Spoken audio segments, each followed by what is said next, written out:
और चलिए अब खबर कांग्रेस के खेमे से, जहां पर राजस्थान प्रदेश कांग्रेस कमेटी ने संगठनात्मक मजबूती की दिशा में एक बड़ा कदम उठाते हुए जिला कांग्रेस कमेटियों के पुनर्गठन का फैसला किया है। ये रिपोर्ट देखिए।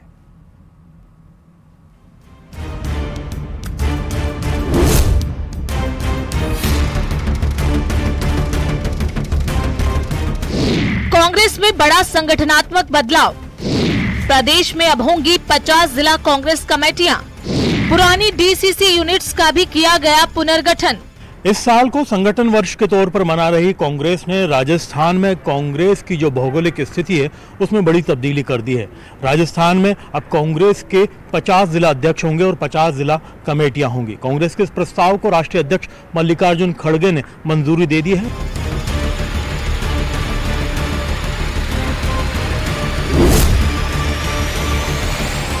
प्रदेश कांग्रेस में बड़ा संगठनात्मक बदलाव हुआ है, जिसके तहत अब राज्य में 50 जिला कांग्रेस कमेटियां होंगी, जिसका मुख्य उद्देश्य संगठन को और अधिक प्रभावी बनाना, जमीनी स्तर पर पार्टी की पकड़ मजबूत करना और आने वाले चुनावों के लिए तैयारी करना है। माना जा रहा है कि इससे जिला स्तर पर नेतृत्व को अधिक प्रतिनिधित्व मिलेगा और पार्टी की पकड़ ग्रामीण और शहरी इलाकों में मजबूत होगी। राजस्थान प्रदेश कांग्रेस कमेटी की गतिविधियों के संचालन के लिए नए जिलों के गठन की आवश्यकता महसूस हुई, जिस पर राजस्थान प्रदेश कांग्रेस कमेटी की विस्तारित बैठक में प्रदेश के जो हमारे संगठन है उसके संगठनात्मक जिलों की संख्या 50 करने का एक प्रस्ताव आला कमान को भेजा गया और माननीय मल्लिकार्जुन खड़गे जी कांग्रेस अध्यक्ष द्वारा इस प्रस्ताव को स्वीकार करने के पश्चात अब राजस्थान प्रदेश कांग्रेस कमेटी के संगठनात्मक ढांचे में 50 नई जिला कांग्रेस कमेटियों के गठन की मंजूरी मिली है। प्रदेश कांग्रेस कमेटी की कार्यकारिणी की बैठक में जिला कांग्रेस कमेटियों के पुनर्गठन और विस्तार का जो प्रस्ताव पारित किया गया, उसे अखिल भारतीय कांग्रेस कमेटी यानी AICC के अध्यक्ष मल्लिकार्जुन खड़गे ने अप्रूव कर दिया। AICC महासचिव KC वेणुगोपाल द्वारा जारी पत्र के मुताबिक ये पुनर्गठन राज्य में नए प्रशासनिक जिलों के गठन और कुछ क्षेत्रों की जनसंख्या और भूगोल की दृष्टि से किया गया है। राजस्थान PCC अध्यक्ष गोविंद सिंह डोटासरा ने शनिवार को एक्स पर इस निर्णय की जानकारी साझा की। जिन कमेटियों का गठन किया गया है उसमें 8 नई DCC इकाइयां प्रशासनिक जिलों के आधार पर गठित की गई हैं, जिसमें कोटपूतली, बहरोड, खैरथल, तिजारा, डीग, ब्यावर, डिडवाना, कुचामन, फलौदी, बालोतरा और सलुम्बर है। वहीं क्षेत्रफल और जनसंख्या की दृष्टि से 2 और नई इकाइयां बनाई गई हैं, जिसमें नीमका थाना सीकर, भीलवाड़ा अर्बन का नाम शामिल है। कुछ इकाइयों का पुनर्गठन किया गया है। जोधपुर अर्बन में अब उत्तर और दक्षिण DCC का विलय कर एक नई इकाई बनाई गई है। जयपुर ग्रामीण को 2 भागों में विभाजित किया गया है, जयपुर रूरल ईस्ट और जयपुर रूरल वेस्ट। इस बदलाव को आने वाले चुनावों की दृष्टि से कांग्रेस के संगठनात्मक ढांचे को मजबूत करने की दिशा में अहम कदम माना जा रहा है। अब राजस्थान के अंदर कांग्रेस की 50 जिला कमेटियां होंगी। कांग्रेस कोशिश कर रही है कि जिला स्तर पर पार्टी को मजबूत किया जाए और आने वाले चुनावों में उसके हिसाब से अपने प्रदर्शन में सुधार किया जाए। कैमरा पर्सन मान सिंह के साथ में अरबाज अहमद, न्यूज़ 18 के लिए जयपुर से। उधर धौलपुर शहर के डाकखाना चौराहे पर शुक्रवार की रात को जिला कलेक्टर श्रीनिधि बीटी के साथ उस वक्त धक्का मुक्की हुई जब वे नालों पर हुए अतिक्रमण को हटाने की कार्रवाई करने के लिए पहुंचे थे। इस दौरान जिला कलेक्टर के साथ बदसलूकी हुई और इस मामले में पुलिस ने विधायक के चाचा प्रदीप बोहरा समेत करीब 1 दर्जन लोगों के खिलाफ केस दर्ज किया है। रिपोर्ट देखिए।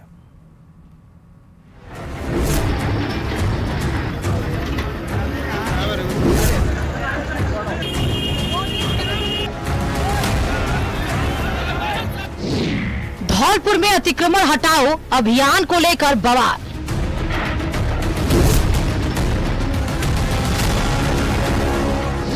जिला कलेक्टर श्रीनिधि बीटी के साथ धक्का मुक्की। कांग्रेस विधायक रोहित बोहरा के समर्थकों पर आरोप।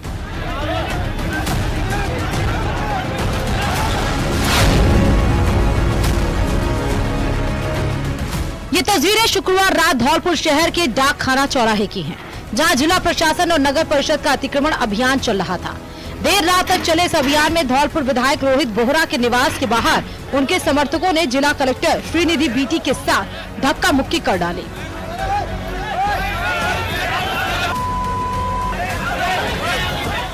इतना ही नहीं, डीएम से विधायक समर्थक सवाल जवाब भी करते दिखे।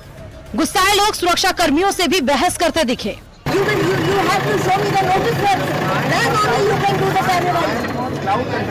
उसके बाद भीड़ को फोर्सफुली हटाया गया। इस संबंध में नगर परिषद प्रशासन ने विधायक के चाचा प्रदीप बोहरा समेत अन्य के खिलाफ केस दर्ज कराया।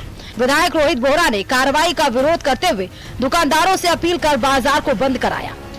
कल हमने शुरुआत जो है नाले पे जो बना हुआ पक्के चबूतरे को हटा के वहाँ पे जो नाली जो बना था उसको सफाई करने के लिए कार्रवाई कर रहे थे। और जैसे आप आगे लेके जा रहे थे तो फिर वहाँ पे कुछ लोगों ने विरोध किया और वो जेसीबी के पास आए तो उनको हटाने की कोशिश किया तो वो हट नहीं रहते, धक्का वगैरह दे दिए थे तो उनके खिलाफ FIR कर दिया गया है और साथ ही कुछ लोग को भी गिरफ्तार कर दिया गया।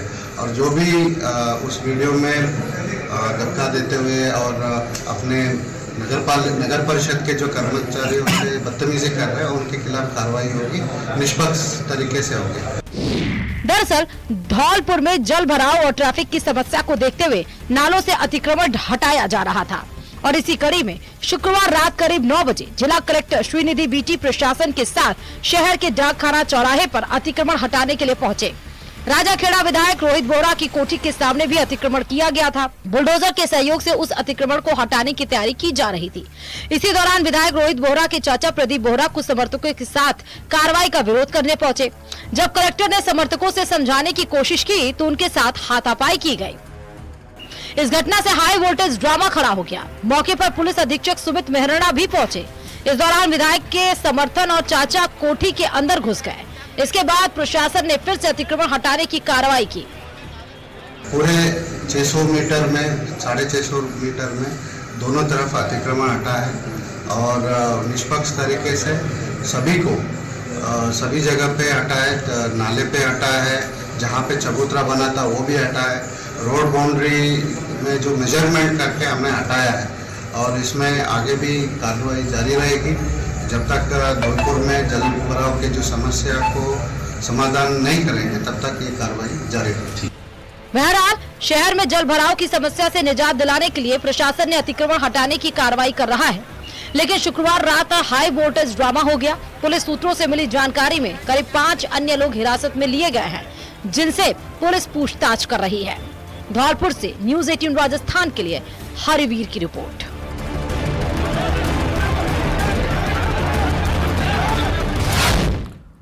उधर झुंझुनू के चिड़ावा के पास अडुका के पूर्व सरपंच मोहनलाल शर्मा का भाषण उन पर ही भारी पड़ गया। पुलिस ने वायरल वीडियो सामने आने के बाद मोहनलाल शर्मा को शांति भंग में गिरफ्तार करके अंदर डाल दिया। पुलिस मामले की जांच में जुट गई। आपको बता दें कि 2 दिन पहले एक चिड़ावा की सभा के दौरान पूर्व सरपंच मोहनलाल शर्मा के भाषण का अंश वायरल हुआ था, जिसमें वे कहते हुए सुनाई पड़ रहे हैं कि अगर अडुका को चिड़ावा नगर पालिका में शामिल किया जाएगा तो गांव के लोग जाम लगा देंगे और जिसने अडुका गांव को चिड़ावा नगर पालिका में शामिल करने की पैरवी की उसका तो मर्डर कर देंगे। उन्होंने कहा था कि यदि कोई गांव में वोट मांगने आए तो उसका पत्थरों से स्वागत करेंगे।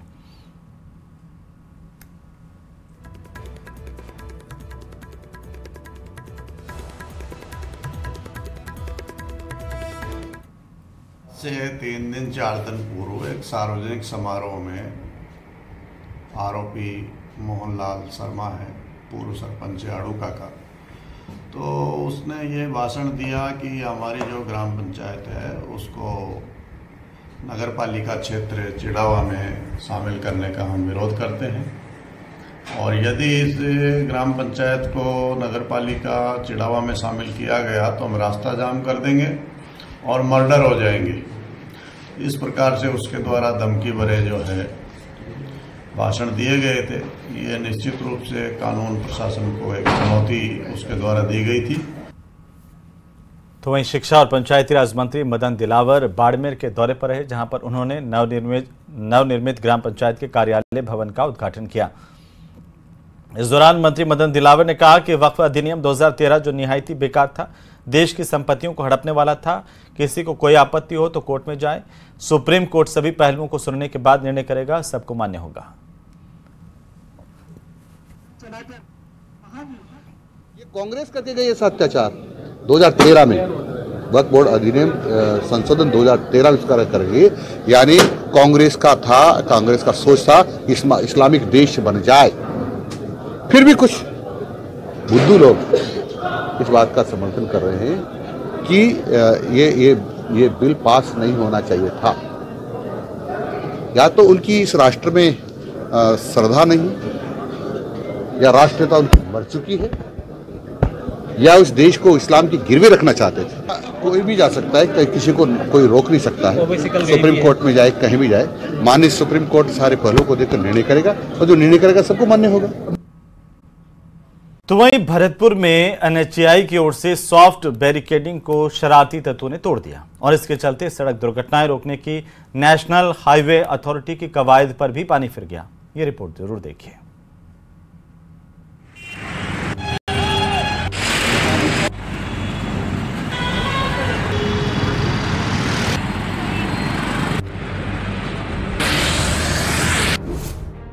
ये किसकी शरारत?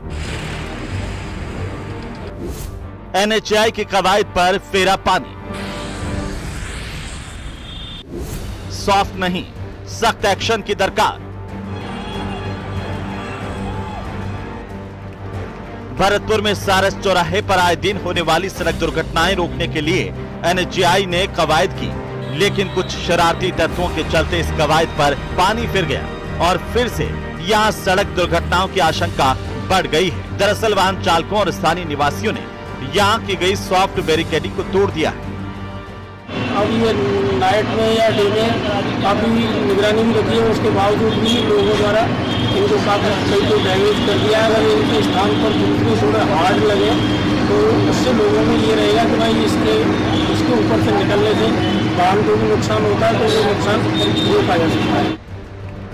स्थानीय लोगों का भी मानना है कि बैरिकेडिंग करने से यहां पर सड़क दुर्घटनाओं में कमी आई थी, लेकिन सॉफ्ट बैरिकेडिंग होने के चलते धीरे धीरे शरारती तत्वों ने बैरिकेडिंग तोड़ दी और अब एनएचएआई को मजबूत बैरिकेडिंग करनी चाहिए। तो सर मैं तो यही कहूँगा कि प्लास्टिक की जगह अगर लोहे के लगा दिया तो क्यों टूटेंगे और हिसाब भी सही बना रहेगा। तोड़ा किसने, किस प्रकार के लोग, किसी का नाम, किस प्रकार के लोग तोड़ते हैं? जैसे आप यहाँ पर खड़े रहते हैं, सवारियों को ले जाते हैं, तो आपकी निगरानी के लिए तो था, मैं तो किसी का नाम नहीं लूँगा। तोड़ने के लोग तोड़ ही रहे, लोगों ने तोड़ा और किसने तोड़ा। दुर्घटनाओं को रोकने के लिए नेशनल हाईवे अथॉरिटी द्वारा एक अच्छा प्रयास किया गया था, लेकिन वो प्रयास चाहे यहाँ के कॉलोनी वासी हो, यहाँ के आम नागरिक हो, चाहे जो ये शराब का ठेका है, इस तरह यहाँ पर जो लोग आते हैं उनको ये रास नहीं आया और इस तरह से जो बैरिकेडिंग लगाई गई थी उस बैरिकेडिंग को तोड़ दिया गया। यानी कि सुसज्जित तरीके से यहाँ पर ऐसी व्यवस्था की गई थी कि हादसे भी नहीं हो और देखने में भी अच्छा लगे, लेकिन इस तरह के हालात यहाँ पर कर दिए गए हैं कि बैरिकेडिंग जो है वो तोड़ दी गई और इस तरह फिर से हादसा की जो आशंका है वो यहाँ पर देखने को मिल रही है। कैमरा पर्सन मनोज के साथ दीपक पुरी, न्यूज 18 भरतपुर। उधर भरतपुर में यातायात सर्कल से राजेंद्र नगर के बीच बन रही सड़क और यहां से गुजरने वाले लोगों के लिए सौगात के बजाय ये सड़क ही दर्द का सबब बन गई। आखिर कैसे, इस रिपोर्ट में देखिए।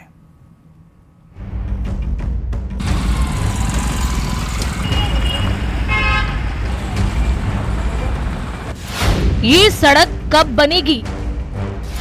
दर्द का सबब बनी सौगात। सड़क निर्माण की ऐसी रफ्तार। लोगों के जीवन को रफ्तार देने के लिए सड़क बेहद जरूरी है, लेकिन क्या हो जब सड़क निर्माण की रफ्तार इतनी धीमी हो कि कछुआ भी शर्मा जाए। जी हां, भरतपुर में यातायात चौराहे से राजेंद्र नगर की तरफ जाने वाली सड़क पहले तो कई सालों तक बदहाल पड़ी रही और फिर जब निर्माण कार्य शुरू हुआ तो लोगों की उम्मीदों को पंख लग गए, लेकिन निर्माण कार्य की रफ्तार इतनी धीमी है कि लंबे समय तक भी सड़क बनती नजर नहीं आ रही है और अब सड़क पर ऊंचे नीचे टीलों के चलते ये सड़क लोगों के लिए दर्द का सबब बन गई है। तो गंभीर हालत है इसकी सड़क की तो और कम से कम 4-5 साल है गई सड़क है ऐसे ही रोड रहती है और सब हॉस्पिटल लोग आ रहे हैं जा रहे हैं, सबको परेशानी होती है। ये सड़क 3 साल से भी ज्यादा समय से टूटी फूटी पड़ी है। इसी रोड पर नगर निगम आयुक्त का आवास है। कुछ निजी अस्पताल भी इसी रोड पर हैं। प्रमुख रास्ता होने के चलते मजबूरन लोगों को इस रास्ते से गुजरना पड़ता है। गड्ढों के चलते आए दिन दुर्घटना हो जाती है। अब बात वन विभाग की, जहां पर पर्यटकों की सुविधा को देखते हुए सवाई माधोपुर स्थित सबसे बड़े टाइगर रिजर्व रणथंभौर समेत देश और प्रदेश के अन्य टाइगर रिजर्व में भी बजरी, कंक्रीट और गिट्टी के ट्रैक तैयार किए जा रहे हैं।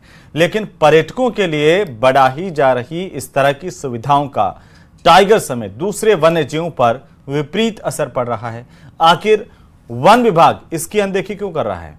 रिपोर्ट देखिए।